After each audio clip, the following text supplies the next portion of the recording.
I wanted to record this talk many times earlier, but it would skip my mind. Today I thought that I'll put this new concept in front of you, which I feel is the bedrock, is the foundation of every spiritual exploration. What do we really mean by spirituality? This word has been used, abused, distorted, disformed, and given so many meanings. But what does it really mean?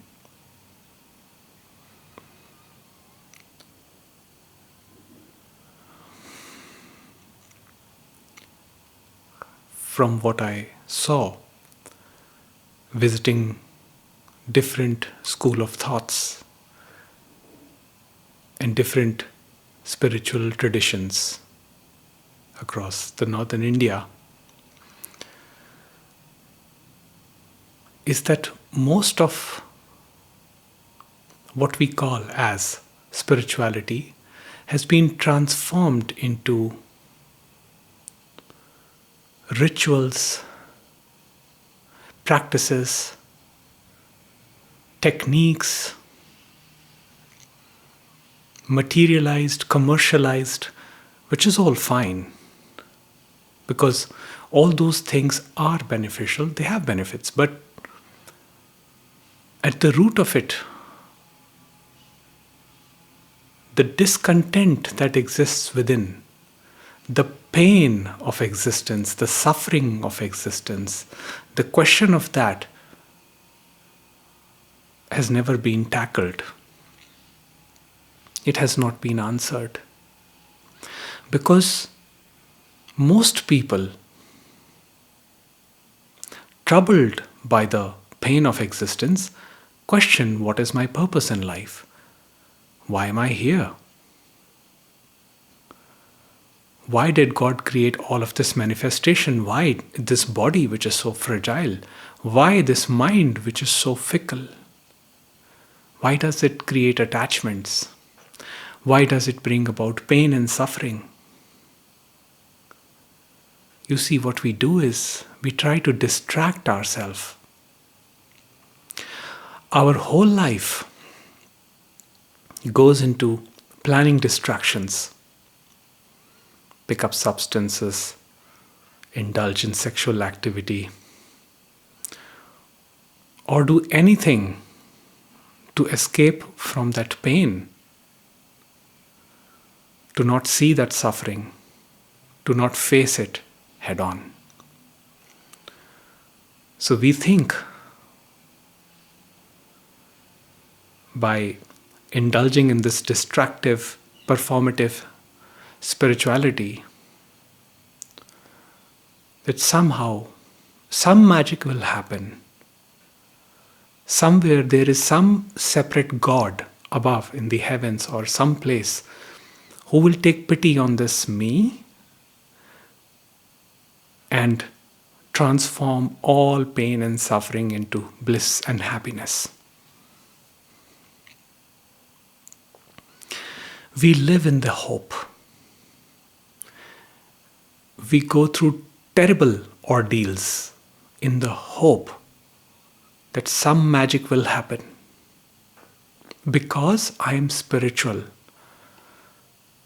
and I'm special because I am spiritual, because I am doing A, B, C, X, Y, Z.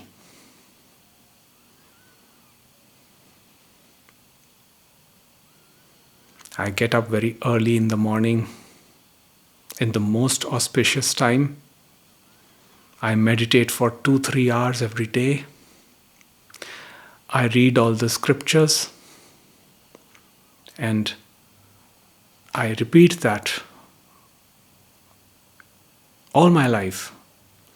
Yet I feel I'm in complete discontent. Yet the pain is there.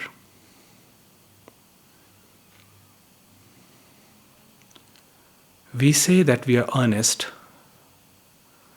that we are following a spiritual path based on whatever concept we have about spirituality.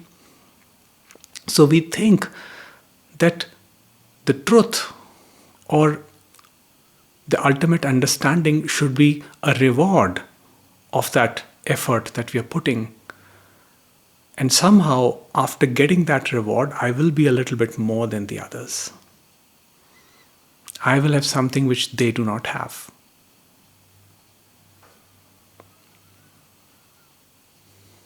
So, what is happening is that I am disconnecting from my core.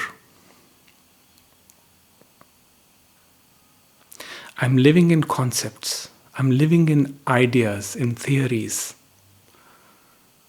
I run after the new ideologies, new theories. Sometimes I want science to answer my questions. Other times I run after spiritual gurus. Then I run to the ashrams in the hope that somebody will listen to me. Somebody will address my pain. Some guru, some master, some teacher will come and help me.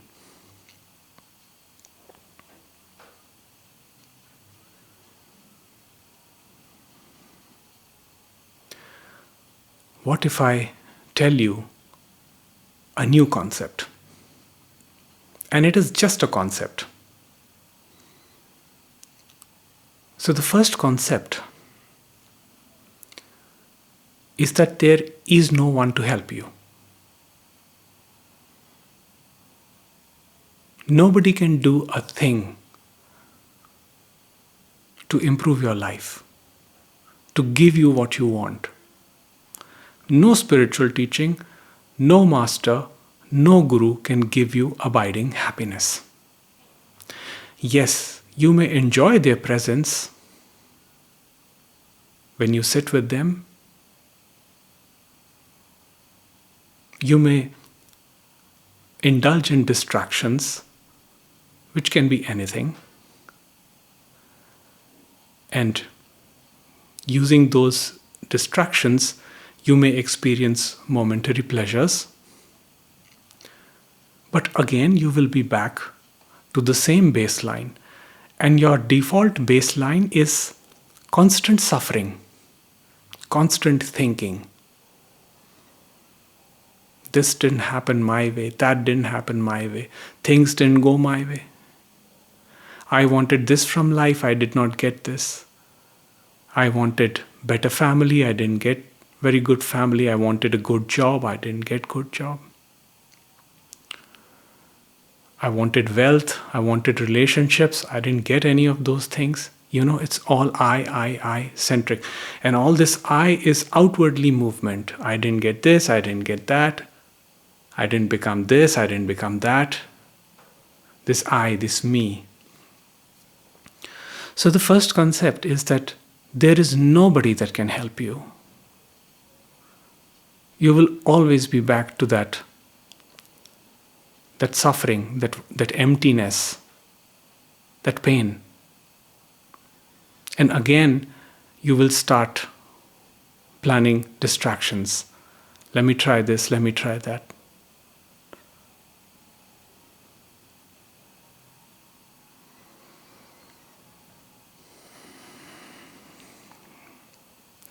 The second concept is, what does the word spirituality mean? In my concept, the word spirituality has got something to do with the word spirit. Spirit, not as we conventionally know, but spirit as consciousness. Because we say the true spirit can never be broken. Whenever we say that a human spirit can be broken, we're talking about the mind. The mind can be broken. Mind is fickle. But the true spirit, which is consciousness, cannot be broken. Just as water cannot be cut into two by the sword. It's not the water's strength that prevents it from being cut into two. It's water's nature, its adaptability, its flexibility that prevents it from being cut into two. Similarly, it's not the consciousness's strength, the spirit's strength, that prevents it from being destructible.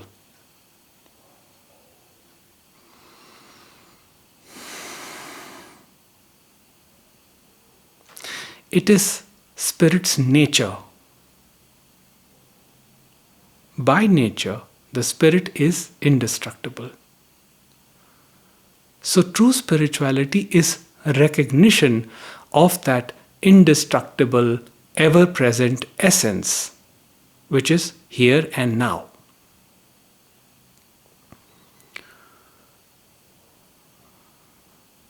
Suffering is looking for that essence outwardly, in things, in ideas, in concepts.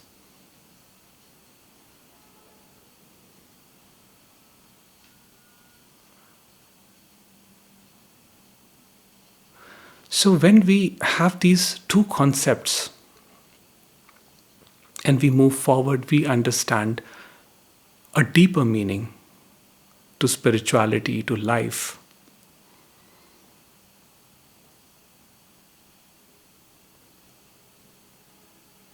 As more and more control begins to dissolve and acceptance begins to rise. And the rising of acceptance is the weakening of the ego or the separate self.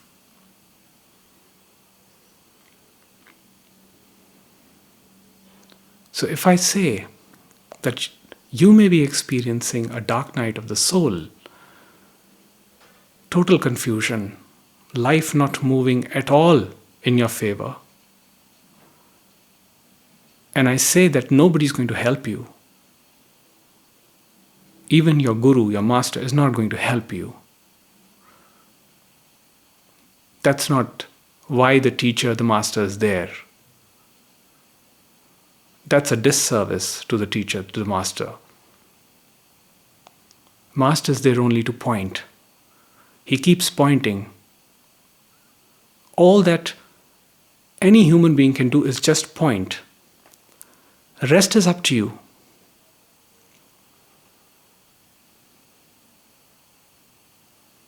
True spirituality requires moving inwards. And of course, when I say inwards, I'm explaining it as a concept. There is no inwards or outwards. But a mind's movement back to itself, reverting to itself in 180. Now, that is something very few people are willing to do because that's scary. The moment there is 180-degree turn, first what one faces is the facade that is built up of shame, blame, guilt, malice, spite, anger, jealousy, all of that. So it's soothing to actually project that outwards onto the other. And that is why the ego, the separate self, which is identification with that whole facade, with that image, is always projecting outwardly. It says that the only way I feel soothed is when I react and project it outwards. That's why most of the people in this world, they snap, they react.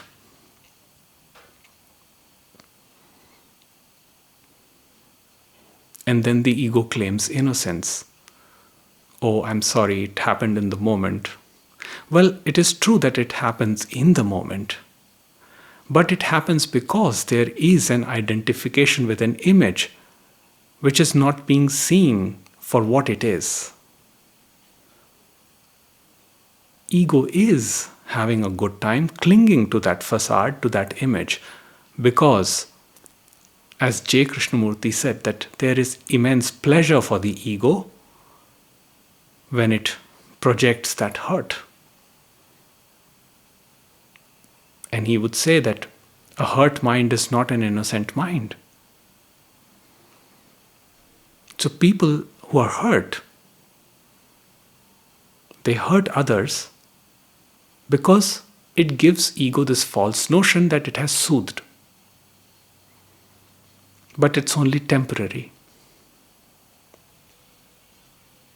Of course, we're not labeling anybody as good or bad, because this happens in a grand scheme of things that you and me cannot figure out.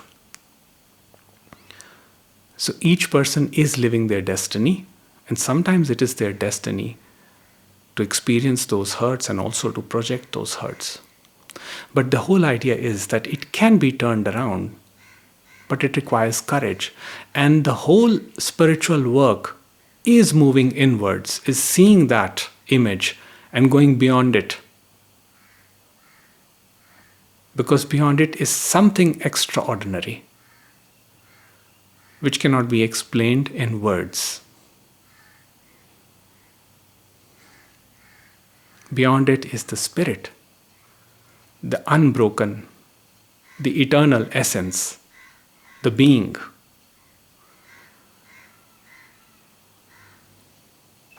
That spirit is whole, complete. It is not that your spirit or my spirit is different. It is one. It is whole. And that is the understanding of spirituality in my concept.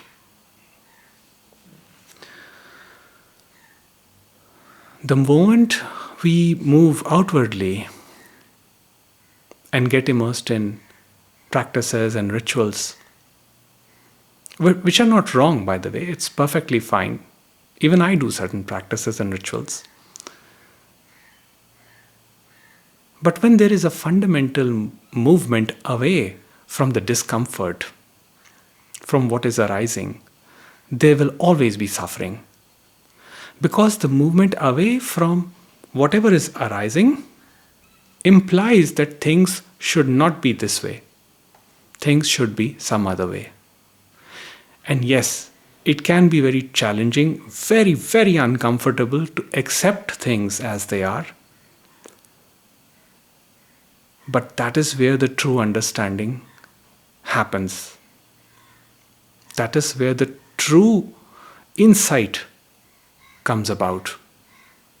That is what true spirituality is about. So I thought I will share this short message, which I feel should be the foundation of all spiritual work. Then the practices also become beautiful with this understanding. But when the practices are done with the understanding to achieve something, to become better, to attain wholeness or bliss, or any idea that is there in the mind, then that is just distraction. That is just further division, which will lead to more chaos, more conflict. There's nothing to achieve, there's nothing to be done. Everything that you need has been given to you here and now. Everything in this very moment. The mind, the presence.